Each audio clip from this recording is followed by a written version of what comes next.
हरि ओम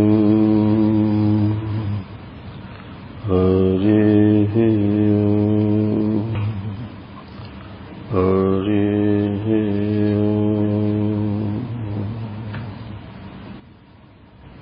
यदन्तश्चातुर्यम् विलसति समाधुर्यमखिलम् गुणालीयं नित्यं वरयति मरालीवदयितम्। स्मरामि प्रातस्तम् सरुचिकरुणापूरमधुरम् अखण्डानन्दं श्री गुरुवरमहं ब्रह्म परमम्। नारायणं नमस्कृत्य नरं चैव नरोत्तमं देवीं सरस्वतीं व्यासं ततो जयमुदीरये। शङ्करं शङ्कराचार्यं केशवं बादरायणं सूत्रभाष्यकृतौ वन्दे भगवन्तौ पुनः पुनः। ईश्वरो गुरुरात्मेति मूर्तिभेदविभागिने व्योमवद्व्याप्तदेहाय दक्षिणामूर्तये नमः। कृष्णाय वासुदेवाय हरये परमात्मने प्रणतक्लेशनाशाय गोविन्दाय नमो नमः। गोविन्दाय नमो नमः। हरि ओम। नारायण नारायण नारायण। दूसरा मंत्र। सर्वं ह्येतद् ब्रह्म अयमात्मा ब्रह्म अयमात्मा ब्रह्म सोऽयमात्मा चतुष्पात् सोऽयमात्मा चतुष्पात् जागरति स्थानो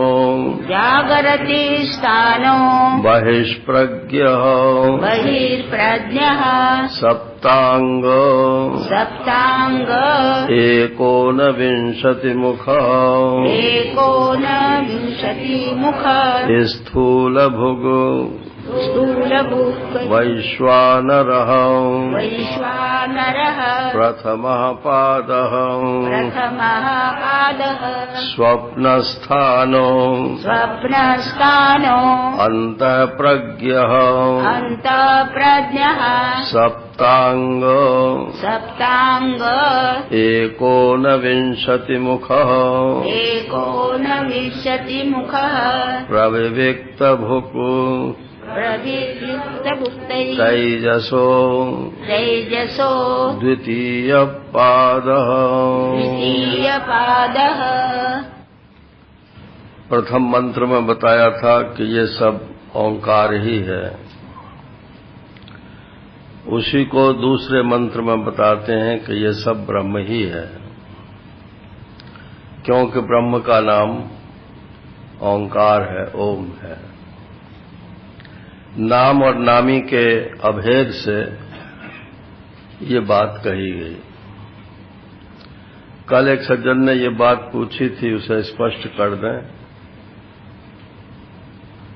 कहते थे कि हमको तो ये बताया गया है कि गृहस्थी लोगों को ओंकारोपासना नहीं करनी चाहिए। अब इसमें ये सुना तो फिर करें कि न करें।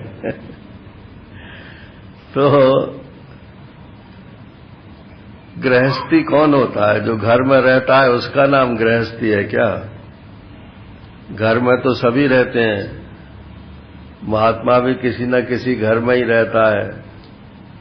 और भगवान श्री कृष्ण तो कहते हैं कि सबसे बड़ा घर तो ये शरीर है। नवद्वारे पुरे देहि नैव कुर्वन्न कारयन्। अब इसमें रह कर के हम कर क्या रहे हैं ये बात अलग है। तो ब्रह्मज्ञानी तो न करता है न कराता है। सुखमास्ते वशी, वो तो अपने इंद्रियों में संयम रखता है और सुखपूर्वक विराजमान रहता है। और बाकी लोग जो हैं वो इस घर में रहते हैं और इस घर को मैं मेरा मानते हैं और सोचते हैं कभी ये छूटेगा ही नहीं, लेकिन वो तो जबरदस्ती छुड़ा लिया जाता है। नारायण। तो एक बार हमने महाराज श्री से पूछा, एक बार क्या शुरू में जब उनसे मिले तो हमने कहा कि क्या बिना संन्यास लिए हुए तत्व ज्ञान नहीं हो सकता? तो उन्होंने कहा ये प्रश्न किसी मुमुक्षु का नहीं है। मुमुक्षु को तो ये प्रश्न करना चाहिए था कि यदि संन्यास लेकर के भी हमें परमात्मा की प्राप्ति हो सकती हो तो हम संन्यास लेने को तैयार हैं। जो ये कहता है कि क्या बिना संन्यास के ज्ञान प्राप्त नहीं हो सकता है, तो वो तो वर्तमान को छोड़ना ही नहीं चाहता है, तो उसे ज्ञान भी क्या प्राप्त होगा। इसी प्रकार से ओंकार का जो निषेध किया है वो इसलिए किया है कि ये वैराग्य उत्पन्न करता है। हर मंत्र की एक प्रकृति होती है, लेकिन वैराग्य उत्पन्न करता है तो अच्छी बात है। अब चूंकि हमको वैराग्य से डर लगता है, इसलिए महात्मा लोग कह देते हैं अरे भाई तुम छोड़ो, तुम इसको मत करो। तो अगर डरते हो भाई तो बिल्कुल मत करो, और नहीं डरते हो तो करने में कोई हर्ज नहीं है। ये सबसे सूक्ष्म मंत्र होने के कारण इसकी महिमा है। बाकी मंत्रों में अब ओम नमो भगवते वासुदेवाय कोई जपता है तो ओम तो उसमें भी बोलना पड़ेगा। ओम बोलने का निषेध नहीं है, अकेले ओम को बोलना नहीं चाहिए और दीर्घोच्चारण नहीं करना चाहिए, माने लंबा करके नहीं बोलना चाहिए। तो बोले क्योंकि उससे शांति आती है, शांति आती है तो उससे वैराग्य बढ़ता है, वैराग्य बढ़ता है तो कुछ चीजें छूटने लगती हैं। नारायण। अब छूटने से जो जिनको डर लगता है, जिनके घर वालों को डर लगता है नारायण, तो वो न करें, ऐसा इसका है। लेकिन जिन्हें परमात्मा की तरफ चलना है तो छूटता है तो छूटने दो नारायण, उसमें कोई ऐसी बात नहीं है।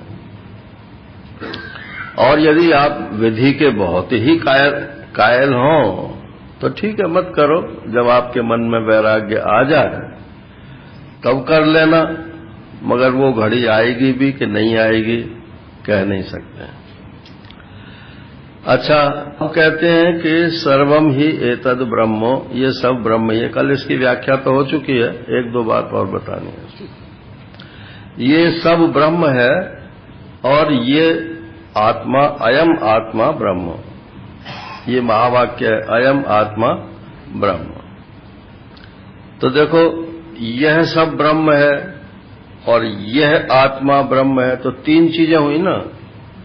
एक तो हुआ यह, और एक हुआ ये अयम आत्मा माने मैं, और एक हुआ ब्रह्म।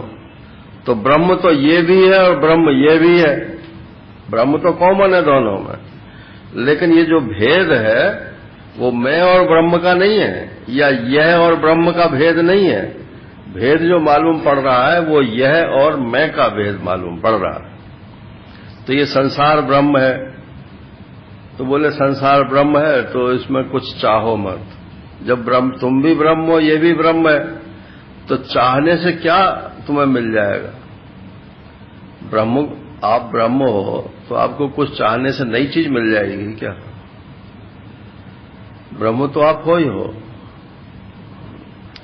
नारायण। अच्छा, ब्रह्म भी मत मानो, लेकिन ये तो सब साधनों में माना जाता है कि अपनी चाहत कम करो, कामनाएं कम करो, ये तो सब साधनों में स्वीकार किया जाता है। तो चाहने से कोई चीज नहीं मिलती है। चाहो, फिर उसके अनुरूप कर्म करो, और फिर कर्म भी आपके प्रारब्ध से उल्टा फल देने वाला ना हो, तब जाके उस कर्म का फल मिलेगा। और जब वो फल मिलेगा तो उस समय उसको भोग करने लायक आप होगे भी कि नहीं होगे। नारायण, पहले ही राम राम सत्य हो गई तो क्या होगा? कमाता कोई है और खाता कोई है ना। ये संसार में देखने में आता है।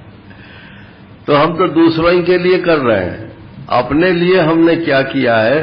जीवन में कभी ये भी प्रश्न उदय होना चाहिए कि हमने दूसरों के लिए तो सब कुछ किया, पैसा इकट्ठा किया, शोहरत इकट्ठी की, सुविधाएं इकट्ठी की, नारायण अपने लिए हमने क्या किया। अपने लिए माने जो अपने साथ जाने वाला है। अगर आप अज्ञानी हो तो सब कुछ जाएगा आपके साथ। सब कुछ माने सूक्ष्म शरीर में जो कुछ भरा हुआ है वो सब जाएगा।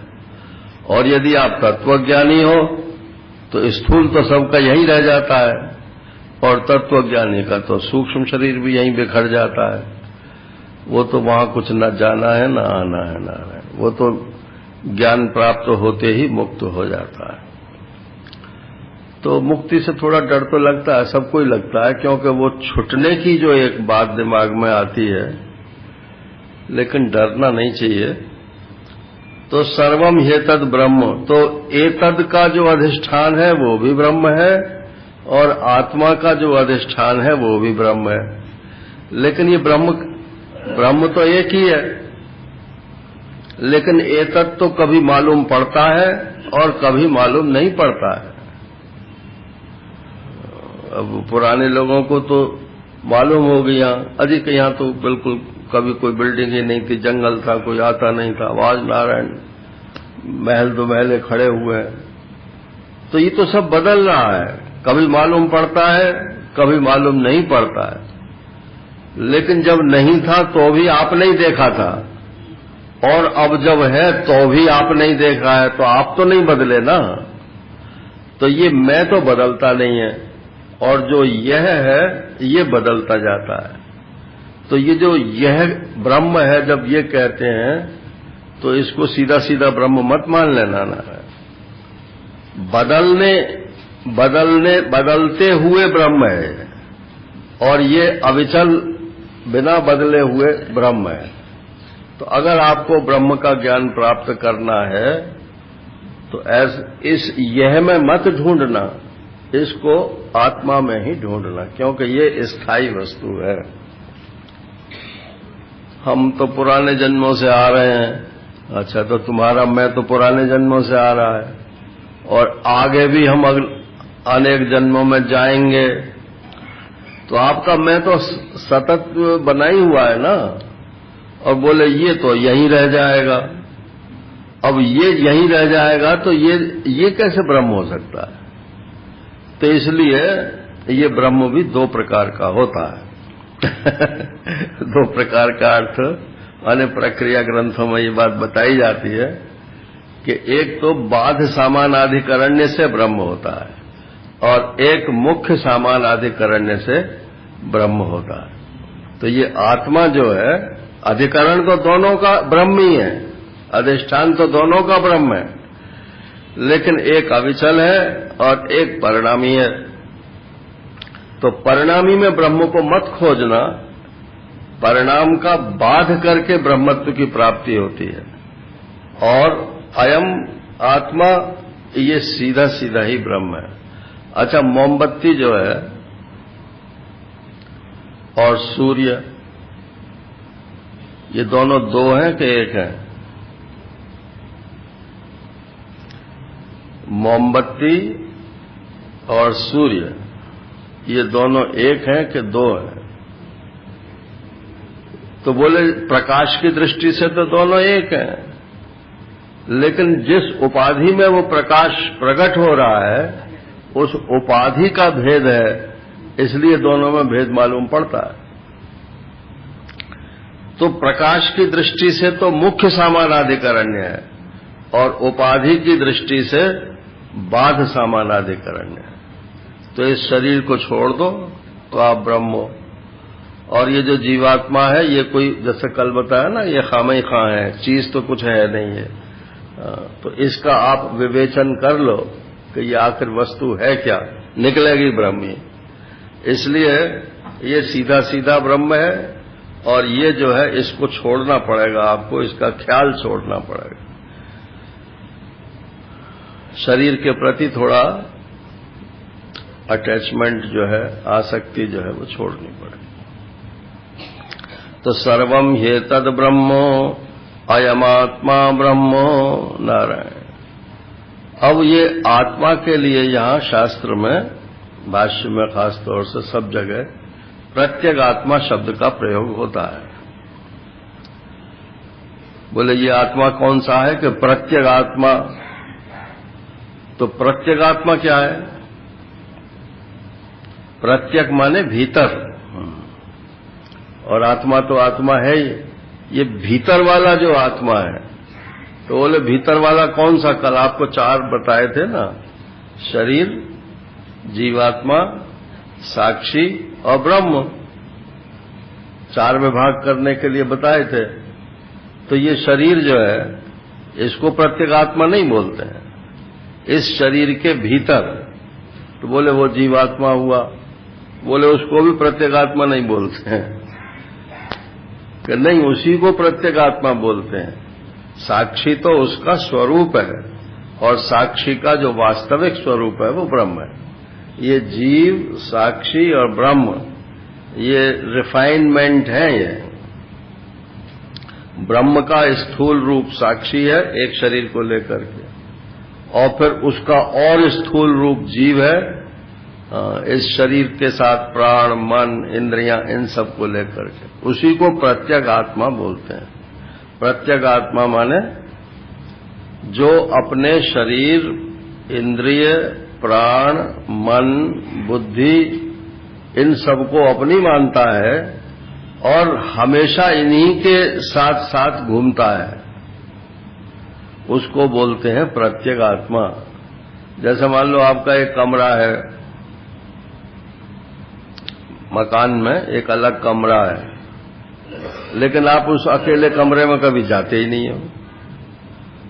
कभी पत्नी के कमरे में बैठे हैं, कभी बच्चों के कमरे में बैठे हैं, कभी ड्राइंग रूम में बैठे हैं, कभी दोस्तों के यहां बैठे हैं।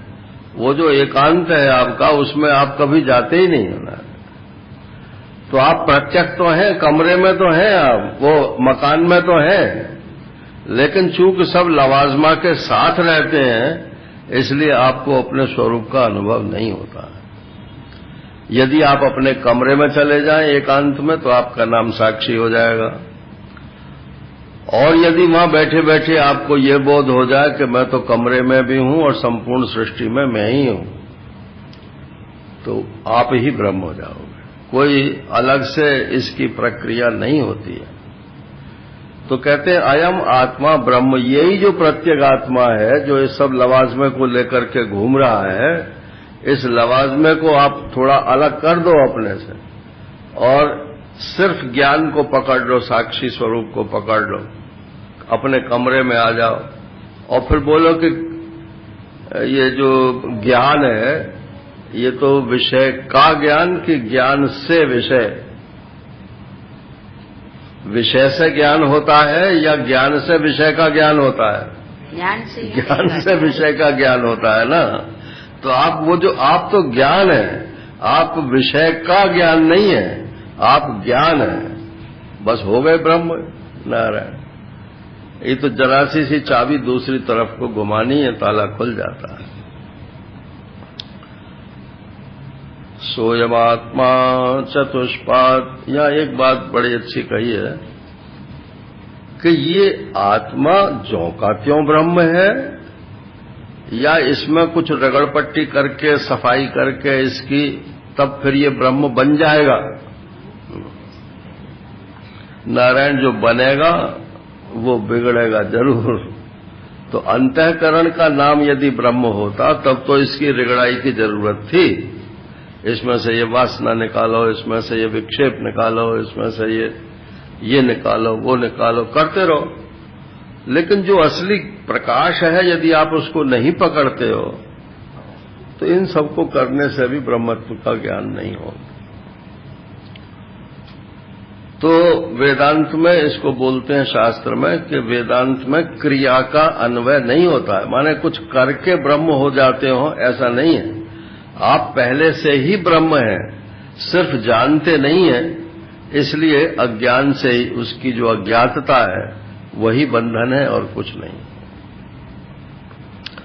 और एक बात और है, निवेदन कर देता हूं कि थोड़ा कड़ाई से आपको अपने बारे में सोचना पड़े। ये ढुल्ल-मुल्ल जो ज्ञान होता है ना, वो अविद्या की निवृत्ति नहीं करता है। मैं ब्रह्म हूं तो हूं ही ब्रह्म, कोई किसी का एहसान थोड़ा ही है कि तुम ब्रह्म होना रहे। मैं ब्रह्म हूं तो हूं ही ब्रह्म। अब हूं ही तो अब इसी में टिको ना बार बार। 24 घंटे में कितने बार आपको इस बात की स्मृति होती है कि मैं ब्रह्म ही हूं, मैं ब्रह्म हूं। एक तो ये है, और एक मैं ब्रह्म ही हूं, और ब्रह्म मैं ही हूं। ये भागवत जी का तो अंतिम उपदेश यही है ना। परीक्षित को सुखदेव जी ने सारी भागवत सुना करके सबसे अंत में क्या उपदेश किया, इतनी भागवत तो आपने सुनी। बोले अहम ब्रह्मो परम धामो ब्रह्माहम परमम पदम। बस परीक्षित, अब इससे आगे मुझे कुछ नहीं कहना है। तुम इसी की धारणा करो कि मैं ब्रह्म हूं और ब्रह्म मैं हूं। माने शास्त्र में जिसको ब्रह्म कहा गया है वो इसी आत्मा के लिए कहा गया है, और ये जो आत्मा मैं हूं यही ब्रह्म है। तो महाराज श्री का सूत्र वाक्य है कि अज्ञात आत्मा का नाम ईश्वर है और ज्ञात आत्मा का नाम ब्रह्म है। इसे फिर सुन लो और लिखना हो तो लिख लो ना। अज्ञात आत्मा का नाम ईश्वर है। माने शास्त्र में जिसको ईश्वर ईश्वर ईश्वर करके बताया जाता है वो इसी आत्मा का वर्णन है, आप ही का वर्णन है वो, लेकिन हम समझते नहीं है, इसलिए उसको पढ़ पढ़ के ऐसा समझने लगते हैं कि कहीं और है। अज्ञात आत्मा का नाम ईश्वर है और ज्ञात आत्मा का नाम ब्रह्म है। हाँ, फिर ईश्वर मत बोलना। वो कौन था, लिंकन था या वाशिंगटन का है, लिंकन का है। उसने कहा कि as I shall not be a slave I shall not be a master. जब मैं किसी का गुलाम नहीं हो सकता हूं तो मैं किसी का मालिक भी नहीं हो सकता हूं।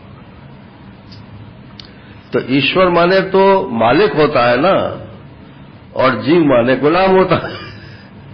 जरा बात कड़वी लगे तो क्षमा करना। जीव माने तो दास होता है और ईश्वर माने स्वामी होता है।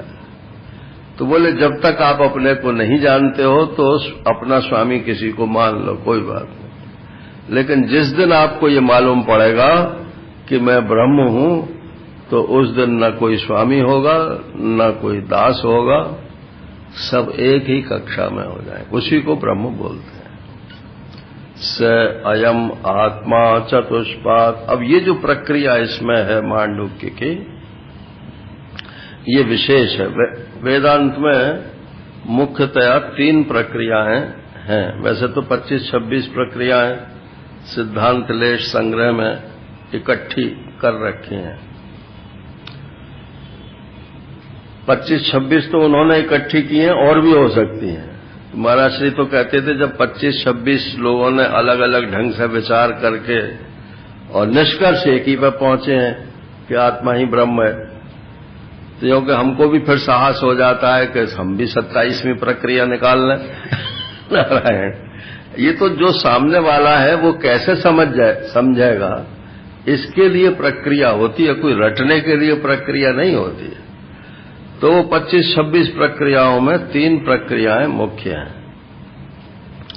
एक तो पंचदशी और विचार सागर की प्रक्रिया है जिसको आभासवाद बोलते हैं, इसका जरा ज्यादा प्रचार है।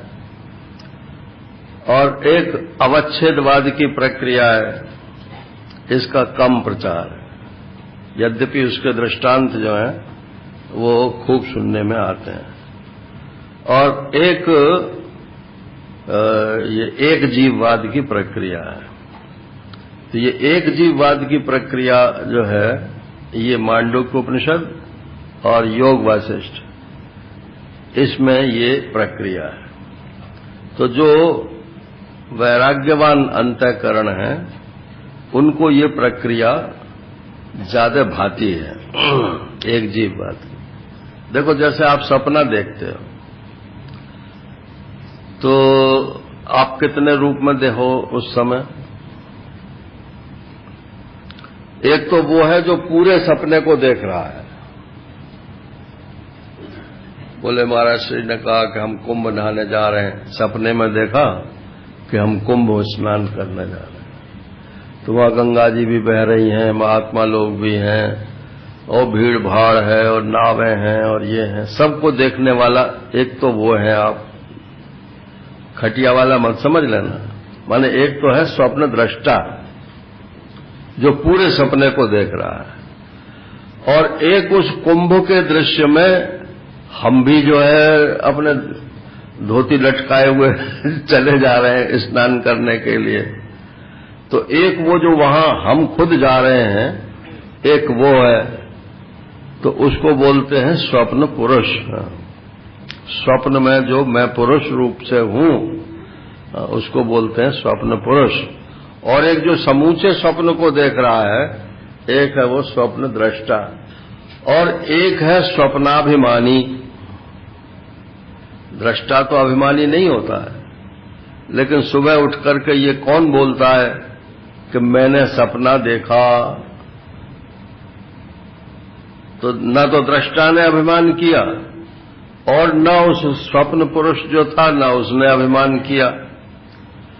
लेकिन जो सुबह उठकर कहता है कि मैंने सपना देखा, ये तो शरीर को लेकर के ही बोलता है ना, चाहे सूक्ष्म शरीर को ही सही, तो सूक्ष्म शरीर को लेकर के बोलता है कि मैंने सपना देखा। तो तीन मैं हो गए नारायण, एक स्वप्नाभिमानी, एक स्वप्न दृष्टा और एक स्वप्न पुरुष। अब जरा जागृत अवस्था का हिसाब देखो, यहां आप एक हो कि तीन है? यहां भी हम तीन ही है नारायण। एक तो मैं और आप, मैं बोल रहा हूं आप सुन रहे हो, ये कौन है? स्वप्न पुरुष। और बोले इतनी बड़ी बंबई है, इस सबको मैं ही देख रहा हूं, ये कौन है? कि ये जागृत का दृष्टा, एक जागृत पुरुष और एक जागृत का दृष्टा, और एक जागृत का अभिमानी। बस यही गांठ है नारायण, अभिमान जो है यही गांठ। ये अभिमान आपका सपने में कहां चला जाएगा? जागृत में तो बॉम्बे में हो और सपने में पहुंच गए नरक में नारायण, तो वहां क्या ये याद रहेगी कि मैं बॉम्बे में हूं? वहां तो वो ही दिखाई पड़ेगा कि मैं नरक में हूं। तो ये अभिमान जितने भी हैं ये सब आविद्यक हैं, और ये दृष्टापना जो है, जागृत दृष्टा स्वप्न दृष्टा, ये सहज है।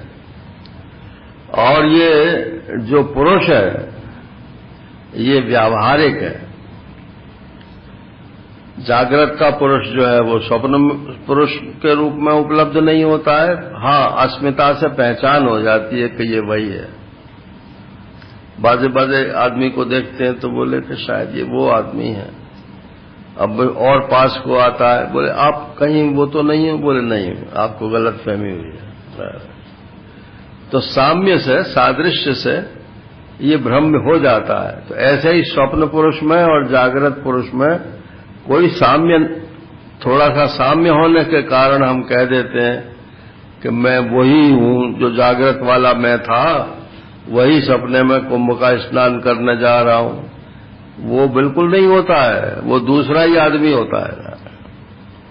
लेकिन वो अपनी अस्मिता इतनी घुसी हुई है, अस्मिता तो आप समझते ही है ना, अस्मि, ये मैं हूं। बस ये जो मैंने अपनी पहचान बना ली है, इस पहचान से ही हम उस स्वप्न के पुरुष को मैं मानते हैं, वरना मानने का कोई अर्थ ही नहीं है। अच्छा, अब कहते हैं कि ये आत्मा जो है, इसका हम, इसके ब्रह्मत्व का जो वर्णन करेंगे वो 4 पादों के रूप में वर्णन करेंगे। तो एक बात तो इसमें ये बात कही कि ये 4 पाद कैसे हैं। वैसे पाद शब्द का अर्थ चरण होता है, पैर होता है। तो भाष्यकार ने कहा कि ये यहां अर्थ नहीं है। क्या अर्थ है यहां? तो बोले कि चतुष्पाद कार्षापणवत न गौ एव, जैसे गाय के 4 पैर होते हैं ऐसे आत्मा के 4 पाद होते हैं, ऐसा मत समझ लेना। बोले कैसे होते हैं कि जैसे 1 रुपए में 4 चवन्नी होती हैं। अब तो नहीं चलती हैं, पहले तो चलती थी। तो 4 चवन्नी है। अब किसी को मान लो 1 रुपए का नोट मिल जाए या सिक्का मिल जाए और उसके वो 4 टुकड़े कर ले और जाकर रेहड़ी वाले को दे के भैया 1 चवन्नी का मुझे दे देना, तो वो चाटा और मारेगा और दिमाग खराब है तेरा। वो तो पूरा का पूरा चलता है रुपया, मैं तुझे 12 आने वापस करूंगा, लेकिन 1 रुपए के नोट के 4 टुकड़े करके उसे चवन्नी का नहीं हो सकता। हाँ, पुराना चांदी का सिक्का हो और उसके 4 टुकड़े कर लो तो चांदी के पैसे तो मिल जाएंगे कम से कम। अब तो लोहे में वो भी नहीं मिलेंगे। तो बोले कि ये है एक ही कंप्लीट, आत्मा को उसके टुकड़े नहीं हो सकते हैं, लेकिन हम विचार के लिए जैसे चवन्नियों की कल्पना कर लेते हैं रुपए में, ऐसे ही आत्मा में 4 पादों की कल्पना करते हैं। और उन पादों में भी यह है कि 3 पाद तो ऐसे हैं कि एक को छोड़ो फिर दूसरे में आओ, फिर दूसरे पाद को छोड़ो तीसरे में आओ, और फिर तीसरे को भी छोड़ो चौथे में आओ, और बोले फिर चौथे को भी छोड़े। बोले वो चौथा छूट ही नहीं सकता है, छोड़ना चाहो तो अभी नहीं छूट सकता, क्योंकि उसी का नाम आत्मा है। तो इसलिए पाद शब्द के 2 अर्थ हैं, पद्यते गम्यते अनेन। एक तो ये करण व्युत्पत्ति है साधन रूप से, और एक पद्यते जिसको पाया जाए, प्राप्त किया जाए। तो जो चौथा पाद है वो तो प्राप्तव्य है, उसे तो प्राप्त करना है। और ये पहले, दूसरे और तीसरे जो चरण हैं, ये इनको सोच सोच के विचार कर करके छोड़ते जाना है। जैसे शरीर 3 है कि 1 है, स्थूल सूक्ष्म कारण, ये तो काका गाघा वेदांत का है ना, कि 3 शरीर है, एक स्थूल शरीर है, एक सूक्ष्म शरीर है, एक कारण शरीर है। जरा काट के बताओ इस शरीर को कि कितना स्थूल है और कितना सूक्ष्म है।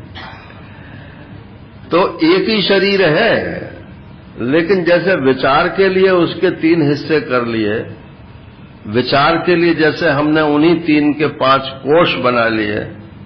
वो कोई कोष चीजें थोड़ी ही हैं जो काट काट कर देख ले। बोले अब मैं महाराज श्रेय से बोलते थे कि एक महात्मा कहते थे कि मैं ये बात मनोमय कोष में बैठ कर बोल रहा हूं, मैं ये बात प्राणमय कोष में। अरे भाई, कोष कुछ होए तब तो वहां बैठ करके बोलोगे, कल्पना ही है विचार के लिए। ये एनालिटिकल मेथड जिसको बोलते हैं अंग्रेजी में, विश्लेषणात्मक विचार पद्धति जो है, तो उसमें सब जबानी माने काल्पनिक होता है सब, लेकिन वो विचार करके हम एक निष्कर्ष पर पहुंच जाते हैं, इसके लिए उसके टुकड़े किए जाते हैं।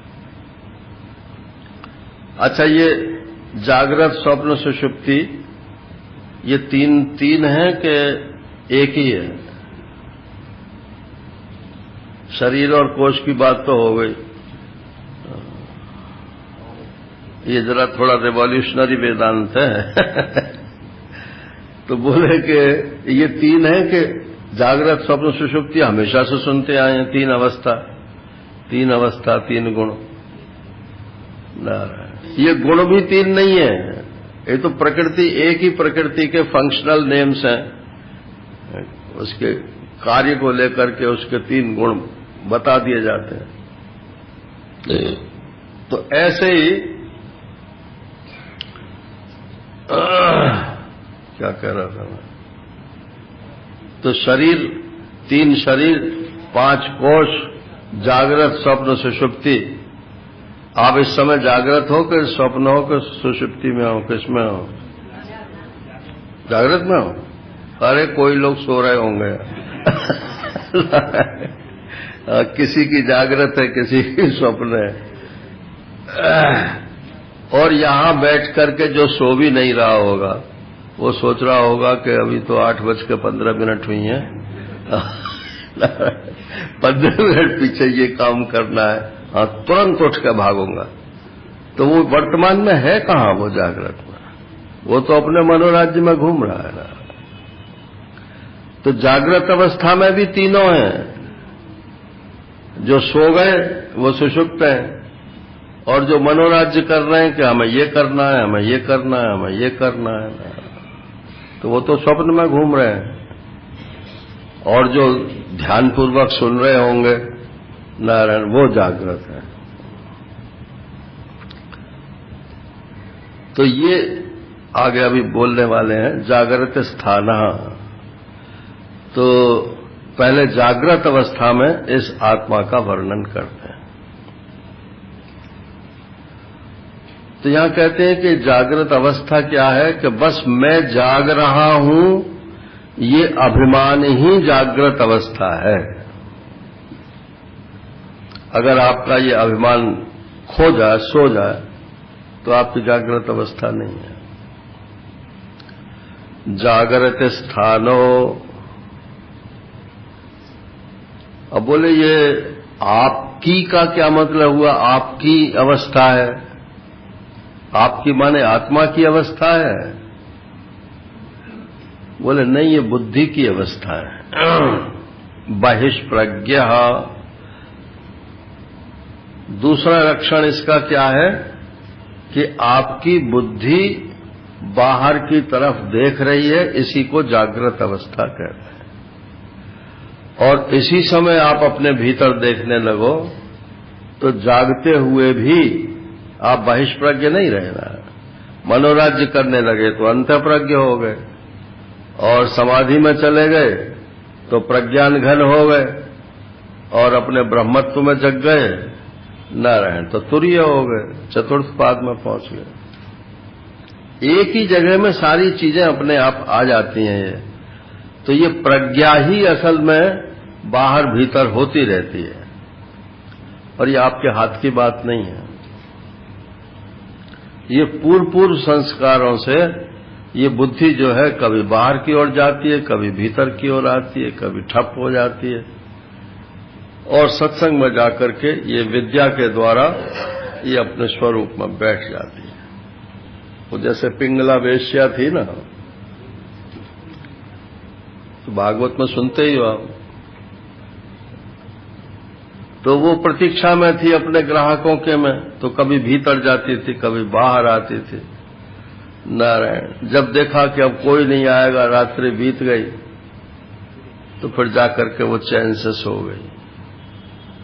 और उसको जो वैराग्य हुआ, वही तो पिंगला का गीत कहलाता है। बोले वैराग्य क्यों हुआ? कि वो दत्तात्रेय जी सामने खड़े थे, उधर की तरफ से जो हवा लगी वैराग्य की, तो उस वेश्या को भी वैराग्य हो गया। तो ऐसे ही सत्संग में जाकर के विद्या के द्वारा मनुष्य अपने ब्रह्म स्वरूप में जग जाता है। नहीं तो ये प्रज्ञा अपने संस्कारों के अनुसार बाहर भीतर होती रहती है। जब बाहर की ओर हो गई तो बोलता है हम जग गए, जब भीतर की ओर हो गई तो स्वप्न या मनोराज्य में चले जाते हैं, और जब ठप हो जाती है तो या तो सुषुप्ति हो जाती है, या तो समाधि हो जाती है, या तो मूर्छा हो जाती है। और अहम ब्रह्मास्मि नारायण, ये बोध हो गया सत्संग में जाकर के। बोध, ऐसे जोर से बोलना मत लोग कहेंगे क्या हो गया इसको। तो बोले बोध, अगर ये बोध हो गया आपको कि मैं ब्रह्म हूं, तो जग गए नारायण। या निशा सर्वभूतानाम तस्याम जागर्ति संयमी। स्थित प्रज्ञ जो है वो अपने स्वरूप में जगता है, और बाकी लोग तो सब सो ही रहे हैं। समाधि वाला भी सो ही रहा है नारायण, और जो मनोराज्य वाला है, भले ही चाहे वो किसी दैवी लोकांतरों में उसकी बुद्धि वृत्ति घूम रही हो, कोई लीला चिंतन कर रहा हो, वो सब मनोराज्य के ही अंतर्गत आता है।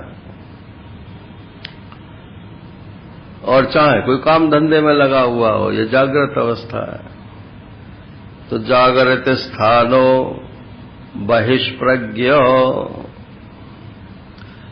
अब ये प्रज्ञ शब्द जो है, इस पर थोड़ा विचार कर लीजिए। तो बुद्धि और आत्मा, इनमें क्या संबंध है? बुद्धि और आत्मा, बुद्ध माने ज्ञान होता है, और जो ई है ये शक्ति है। तो ज्ञान में शक्ति नहीं होती है, लेकिन ज्ञान के साथ जब वो क्रियाशील होता है ज्ञान, तो शक्ति की आवश्यकता होती है। तो ज्ञान प्लस शक्ति इज इक्वल टू बुद्धि। अब इसको मत बोलना, ये बुद्धि कोई अलग वस्तु नहीं है, ये आत्मा का ही स्वरूप है। ये क्रियाशीलता ज्ञान में जब आती है, चाहे किसी भी हेतु से आती, सही संस्कारों से आती हो, संबंध से आती हो, संपर्क से आती हो, किसी हेतु से क्रियाशीलता जब आती है तो उसी आत्मा का नाम बुद्धि होता है ना। एक दफा महाराज श्री ने पूछा कि ये अंतःकरण क्या चीज है।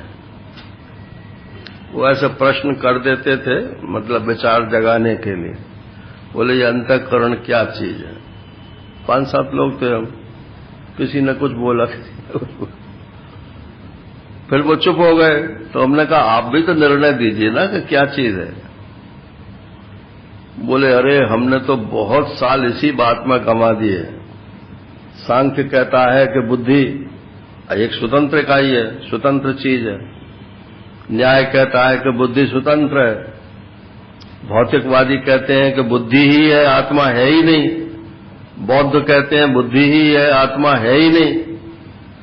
क्योंकि हमारे तो बहुत टाइम इसी बात में खर्च हो गया।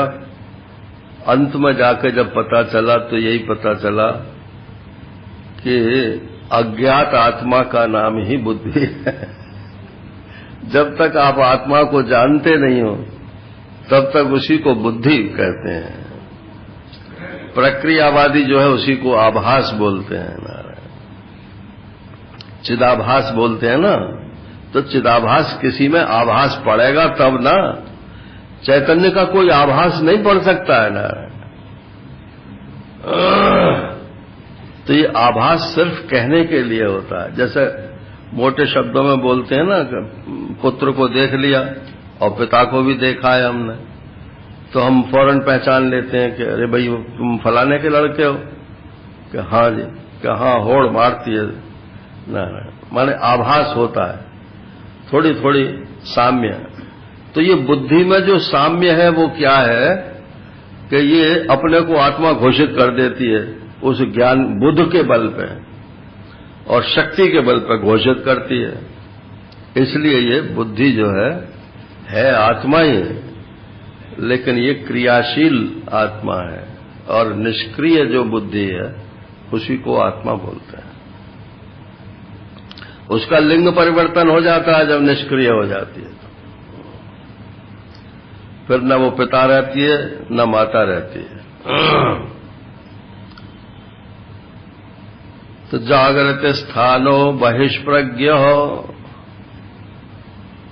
स्वामी महेशानंद जी महाराज कहते हैं कि ये प्रज्ञा का लक्षण है स्व पर निर्वाहक। अपने को भी जनाती है और दूसरे को भी जनाती है, उसको बुद्धि कहते हैं, प्रज्ञा।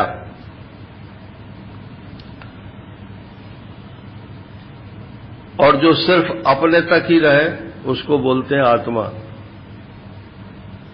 ये बहुत सूक्ष्म बातें हैं। आत्मा क्या है? हमने तुम दफ्तर गुम उस दिन बोला ना, परसों, तो उसमें हम तुम का भेद नहीं है ना, उसको बोलते हैं आत्मा। जीव ईश्वर का भेद नहीं है उसमें।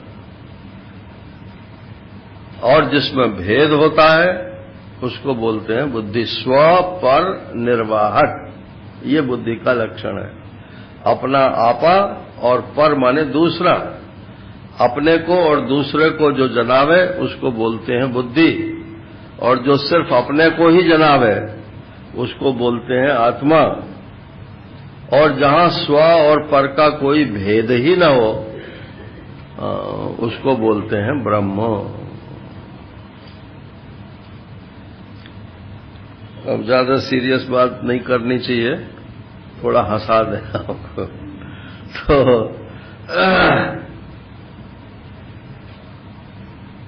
बोले एक ठाकुर साहब थे, तो उनके लड़के की शादी थी।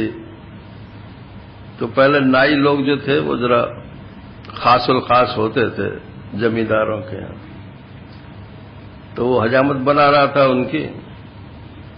तो बोले कि ठाकुर साहब आपके लड़के का ब्याह है, कोई कोट वोट सिलवा लिया आपने कि नहीं?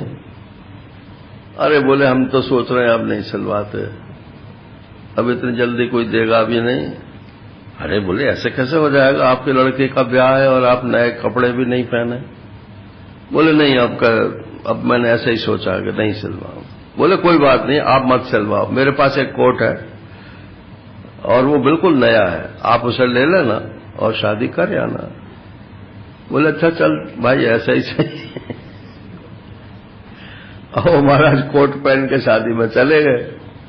तो पहले तो बारात खेतों पे ही स्वागत होता था उसका। जब गांव में घुसते थे तो जो उस आदमी के खेत होते थे उनमें ही ठहरा देते थे, तो उसी को खेत ही बोलते थे। एक रस्म वहीं पे होती थी, खेत की रस्म बोलते थे। अब वो वहां आए लोग तो उन्होंने कहा कि लड़का तो दिख रहा है, लेकिन वो समधी साहब कौन से हैं? तो बोले नाई से पूछो ना, क्योंकि वो तो सब कुछ वो ही जानता है। तो बोले भाई वो समधी साहब कौन से हैं? बोले समधी साहब वो कोट वाले से। अब वो ठाकुर साहब ने तो सुन लिया, वो चलो कोई बात नहीं है। अब उसके बाद में जो है वो बारात चढ़ती थी बैंड बाजे के साथ, तो फिर वो लड़की के दरवाजे पर पहुंचती थी। तो जब वहां पहुंचे तो वहां भी किसी ने पूछ लिया भाई वो समधी साहब कौन से? कि नाई से पूछो ना, नाई ठाकुर बोलते हैं गांव में। बोले नाई ठाकुर से पूछो ना।